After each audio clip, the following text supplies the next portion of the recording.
क्या बताता, मैं खुद से ही इतना शर्मिंदा था कि अरे गोली मारिए। और कैसे शर्मिंदगी बताइए आप? अरे किसी के सामने हाथ तो नहीं फैला रहे ना, भीख तो नहीं मांग रहे ना, काम ही ढूंढ रहे हैं, तो काम ढूंढने में कैसी शर्म? जहाँ अपने ही इस तरह का व्यवहार कर रहे हो, किसी और को क्या ही बताता। अरे कोई का सोचेगा का समझेगा, उसको सोच के आपको परेशान होने की जरूरत नहीं है। काका, आपको याद है एक बार आपने हमसे कहा था, लाओ लीजिए। आपने एक बार हमसे कहा था कि वीर तुम हमारे बेटे जैसे हो।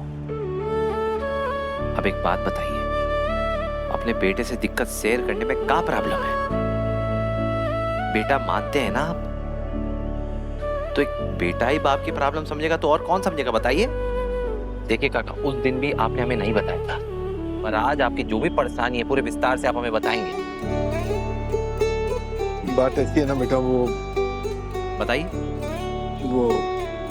प्रोविडेंट फंड के पैसे आए थे नौकरी के बाद, तो विवेक ने जो है उन पैसों पे वो लीगली स्टे ला दिया है।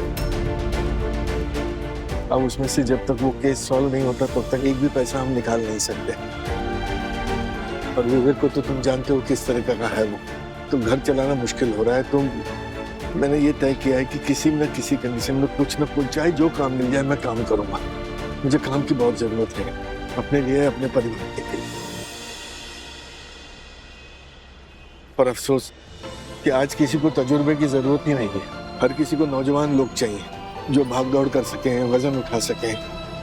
नहीं मतलब मुझे ये शिकायत नहीं है कि मुझे नौकरी नहीं मिली, बस मेरी इतनी सी शिकायत है कि कोई हम जैसों को मौका तक नहीं देना चाहता। फाइल देखी जाइए, नमस्ते नहीं है, यही सुनने को मिल रहा है। एक शिकायत तो हमारी भी है काका। मतलब इतना सब कुछ हो गया, इतनी बड़ी बात हो गई, आपने हमें बताना जरूरी नहीं समझा? तो बेटा अब क्या बताता, मैं खुद से ही इतना शर्मिंदा था कि अरे गोली मारिए। और कैसे शर्मिंदगी बताइए आप? अरे किसी के सामने हाथ तो नहीं फैला रहे ना, भीख तो नहीं मांग रहे ना, काम ही ढूंढ रहे हैं, तो काम ढूंढने में कैसी शर्म?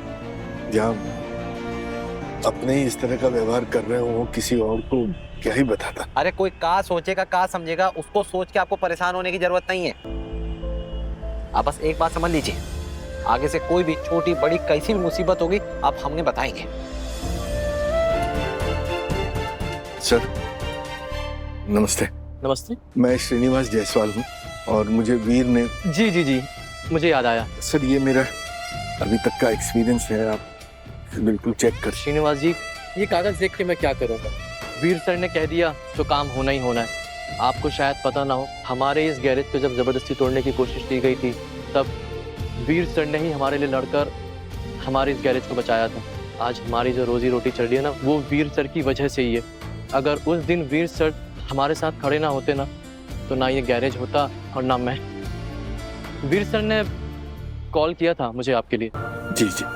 आप उनके अपने हैं तो मेरा फर्ज बनता है आपकी मदद करना। बस दिक्कत ये है कि हमारे पास पहले से ही मैकेनिक बहुत ज़्यादा है, बस कार्ड एक कम है। अगर आपको कोई दिक्कत ना हो तो। नहीं कोई दिक्कत नहीं। देखिए, हमें गार्ड 3 शिफ्ट में लगते हैं। आपकी ड्यूटी कभी भी लग सकती है, कभी दिन में कभी रात में।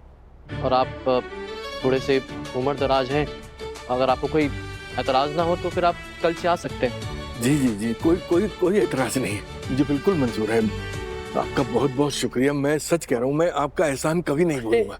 श्रीनिवास जी, ये कोई एहसान नहीं है। वीर सर ने हमारे लिए जो किया है ना, उसके आगे ये बहुत छोटी सी बात है। बस यूँ समझ लीजिए कि मैं वीर सर का एक बहुत छोटा सा उधार उतार रहा हूँ।